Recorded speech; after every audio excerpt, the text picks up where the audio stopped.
জনাব মির্জা আব্বাস বাংলাদেশের রাজনীতিতে এক অবিস্মরণীয় নাম, এক সংগ্রামী অধ্যায়ের প্রতীক।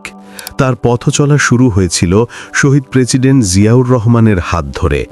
এক দূরদর্শী নেতার নেতৃত্বে গড়ে ওঠে আরেক নেতার প্রেরণার গল্প। তিনি একদিকে সোচ্চার ও নির্ভীক সংগঠক, অন্যদিকে শহর উন্নয়ন, আবাসন নীতি, শিক্ষা সম্প্রসারণ ও পরিবেশ সংরক্ষণে এক প্রকৃত নীতি নির্মাতা। তার কাজের পরিধি শুধু দপ্তর আর ফাইলের ভেতর সীমাবদ্ধ নয়, বরং মাঠে মানুষের পাশে উন্নয়নের বাস্তব রূপে প্রকাশিত। তার রাজনৈতিক জীবন কেবল পদ বা ক্ষমতার ইতিহাস নয়, এটি এক অনবদ্য যাত্রা, সংগ্রাম, কারাবাস, দৃঢ়তা ও পুনরুত্থানের অধ্যায়। যে মানুষ বারবার বিপর্যয় পেরিয়ে উঠে দাঁড়ান, তাকেই বলে সত্যিকারের জননেতা। মির্জা আব্বাস উদ্দিন আহমেদ ১৯৫১ সালের ৭ ফেব্রুয়ারি কিশোরগঞ্জে জন্মগ্রহণ করেন। পিতা আব্দুর রাজ্জাক, মাতা কমলা খাতুন। শৈশব থেকেই রাজনীতি, ন্যায় ও দায়িত্ববোধে গঠিত এই মানুষটি পরবর্তীতে হয়ে উঠেছিলেন নগরায়ন ও রাজনীতির এক নির্ভরযোগ্য নাম।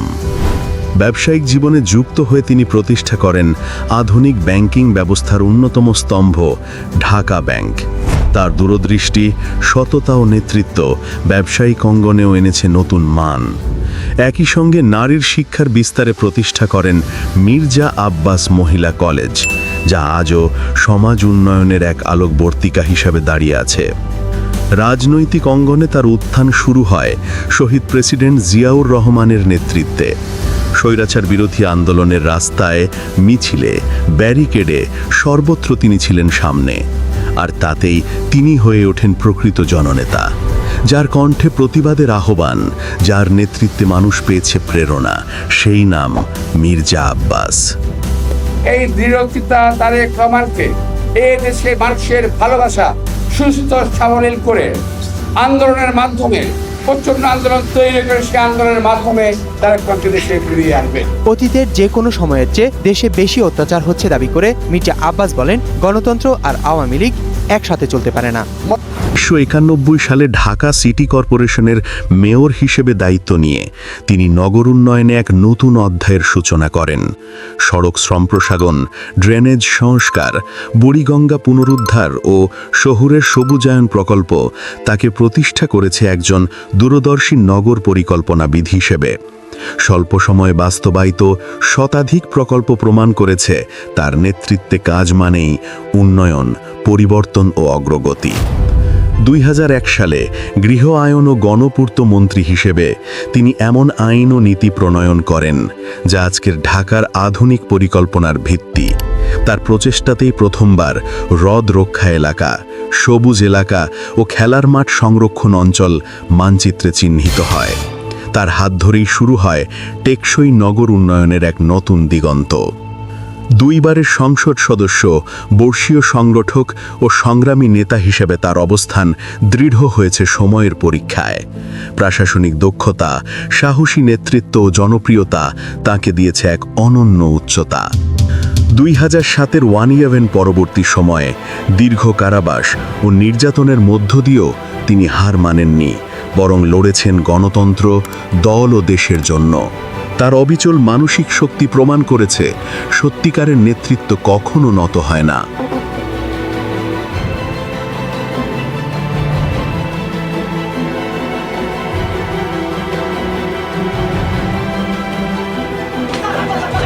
আওয়ামী শাসনামলের শুরুর দিকে হরতাল পালনের সময় জননেতা মির্জা আব্বাসের শাহজাহানপুরের পৈতৃক বাসভবনে পুলিশ ও র্যাবের যৌথ বাহিনী বর্বরোচিত হামলা চালায়। সে সময় তার নিজস্ব বাড়ি ও রাজনৈতিক অফিসে ভাঙচুর চালানো হয়। আহত করা হয় তার নিবেদিত প্রাণ নেতাকর্মী ও অফিস স্টাফদের। এমনকি রেহাই পায়নি তার পরিবারের সদস্যরাও। নারী কর্মীরাও নির্যাতনের শিকার হন সেই অমানবিক হামলায়। অথচ সেই প্রতিকূলতার মাঝেও মির্জা আব্বাস দৃঢ় থেকেছেন। জনগণের প্রতি আস্থা হারাননি, বরং আরও শক্ত, আরও প্রতিজ্ঞাবদ্ধ হয়েছেন ন্যায় ও গণতন্ত্রের পক্ষে লড়াইয়ে। তার আত্মবিশ্বাসী ও স্পষ্টভাষী বক্তব্য তাকে গণমঞ্চে জনপ্রিয় করেছে, আর শত্রুর চোখে করেছে ভয়ঙ্কর প্রতিদ্বন্দ্বী। কারণ তিনি জানেন সংগঠন ঘটানোর ক্ষমতা যার হাতে, মাঠে মানুষ নামানো নিশ্চিত।